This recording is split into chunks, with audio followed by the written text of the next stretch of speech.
We have a guest right now on the line who is a representative or a spokesperson of the Toronto Community Mobilization Network.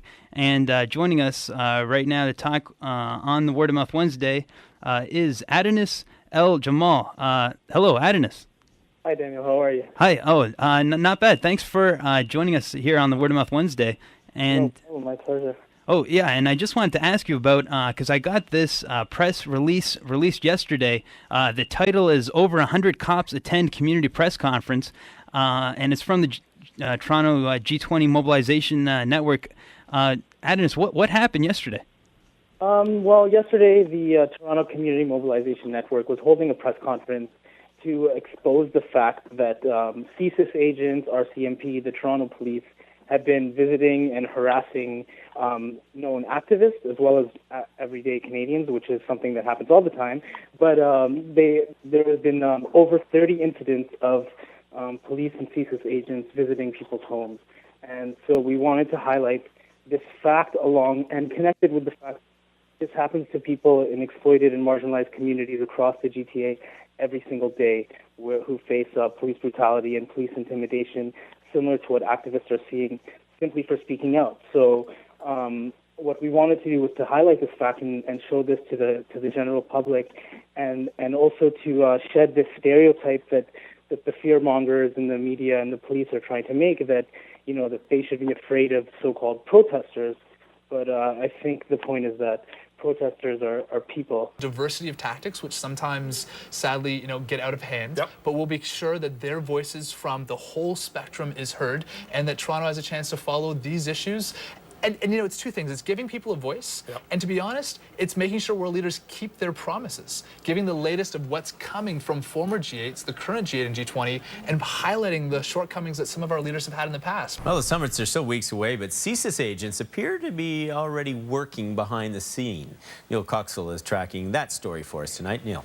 Well, Mark, it seems CSIS makes house calls, at least according to some activists planning to protest the summits.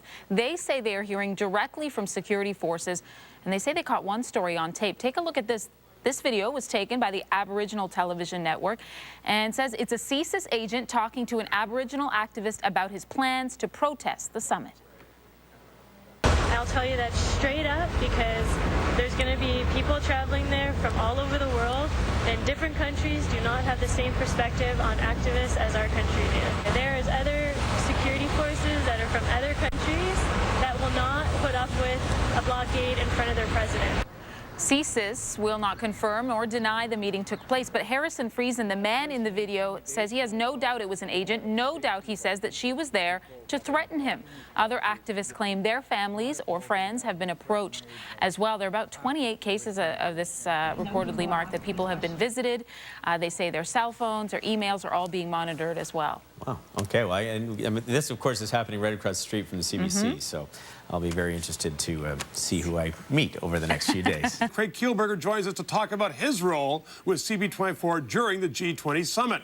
Tell me, do we have any idea how many groups are going to be represented in the city? It's extraordinary, and this is really a wild card. Just before the gathering taking place here, the G8, G20, there's something called the U.S. Social Forum. Hasn't really been reported well in the press, but this is a gathering of about 10,000 social and civil rights leaders in Detroit, literally the days before. And this is partially to organize to go across the border to Toronto. So it's going to be interesting to see how many can get across, especially through the security, and how many are willing to make that somewhat far distant journey. But this is really a wild card because when you look at the organizations and the diversity of issues being represented, you have the traditional labor like the OFL and the CAW. They plan certain type of protests. You have groups like Council of Canadians, which really represent more of a academic approach to left-leaning type of views. You have groups like the Ontario Coalition Against Poverty, which we see often in the news, and they're a more radical approach to their tactics. Groups, going further radical, like the Rainforest Action Network, and whenever you see banners unfurled and large-scale demonstrations at these events, they're often one of the groups behind them, to a lot of the U.S. groups, and they're the wild card. We don't know how many of them will get through, and they're the ones who often have a very diverse group of tactics. Isn't that amazing? We're going to take a break and go up to Ji Young Lee, because she's talking about people who are at a meeting at the church where they're talking about how it's going to impact upon them when they're living here during the conference. Ji. Absolutely, Stephen. It was pretty much a packed house, about 150 people here at St. Andrew's Church. Very concerned. These were residents as well as business owners within the security zone around Metro Convention Center. Many of them were concerned whether or not they'd be able to access their condo or their home, access their car in the underground garages, and a lot of businesses very concerned about what kind of impact they will have during the G20 summit. We collectively as a society are failing to hold our leaders to account for the violence that's happening daily in our names, the violence that's happening in the tar sands, the violence that's happening in Afghanistan and Iraq, the violence that happens in Indigenous communities around this country that poor people face daily. Like marginalized populations are living in a society that's based on really profoundly destructive forces, and we all have a responsibility to hold our leaders to account to that, and that includes the media. When the media decides to focus on this small group of people who, might. Well, if something catches fire, you can know that the media will be there to take a picture of it. That's the way it works, right? Lots of protests, and the interesting thing is you were talking about the very diverse groups. Some of them are saying that they don't recognize these leaders. I've seen some of the communiques already. They're saying, you know what, these guys are illegitimate. And I would say to them, well, who elected you? I mean, it's not a great system, but it's the best we have so far. Illegitimate or not, Harbour Western will be hosting about 20 individuals who represent 85% of the world's economic power. For people who want to get their message out, this is a prime opportunity, hence the world descending here en masse. But that's why there's the diversity of the groups. So some are saying, well, we should be there. Others are saying, we understand that you are the leaders. We have an important voice. And that's what you're going to be sifting through. We want to make sure their voices get heard. That's it. That's it. And I think also people should be worried to say that there's it's always the same people that demonstrate.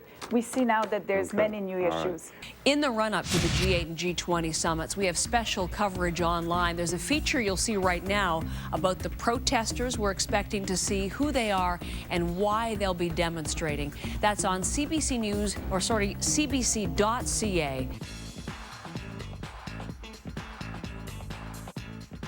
The majority of people decide who does what, when, and how. And I'm sorry, you're not in the majority. You're not going to get your way all the time. We're not going to oppress you, but you're not going to get your way. And that's called democracy. If you don't like it, move to North Korea. Thank you, Troy, very much. Troy's drawn a very definite line on the sidewalk, I think. And, he's even saying in a backhanded way, he would support your ability and your right to be able to protest, but don't start breaking windows and overturning cars, because nobody wins with that, do they? No, but I also think Canada is a huge. Now, don't slough off that part about overturning cars and breaking windows. Nobody wants that, right? No one wants that. But meaning the thing what is, exactly? Meaning that it's not that everyone is going to come to Toronto and flip cars. Yeah. I want to talk about the issue that when we talk about havoc, we don't talk about the havoc that is. Because if you're flipping cars, you don't get to talk about anything, right? That's the problem. Sorry? Because if you're flipping cars, you don't get an opportunity to talk. And then the whole, then the media go nuts because the cars are being flipped and the message gets lost in the melee. But there are a lot of messages that are lost in the mailing. Yeah, right now, that's your point. If you take some of the things that Canada and the Harper government have been involved with, like expanding the tar sands, which is taking over Aboriginal territories and violating over 20 Aboriginal treaty rights. That message is not getting out. You have one car flipped and that message gets out, where you have the tar sands causing cancer rates to increase, causing asthma rates, cardiovascular. You think when you flip the car, your message gets out? The message that gets out is you flipped a car. Yes, and when you expand the tar sands, nothing gets out. Oh, okay. There's something I saw on the G20 Toronto Mobilize.org, the website, Toronto Community Mobilization website. After this, I saw this this main press headline from yesterday, but then there was also another article on there that I saw was talking about 28 tracked incidents since the 21st of February 2010, 28 incidents of police, I guess, talking with or trying to get information from activists that are concerned about the G20. Do you know anything about these 28 incidents or what this was about? I'm not going to really expose people's privacy, but I can tell you, some of the, like I was saying before, people have had them walking in on their meetings. I was in a meeting where an RCMP officer and a CSIS agent showed up claiming that they wanted to work with us and blah, blah, blah, blah. And when we asked them to leave, they waited outside for about 3 hours while the meeting went on. We have a person who was stopped in front of his apartment building and was given all sorts of labels that he was being accused of promoting terrorism, and asked all these weird questions about what he thinks about authority, and then his family members were actually threatened of their status. So it's really interesting what's taking place right now. And like I said, this goes on all the time.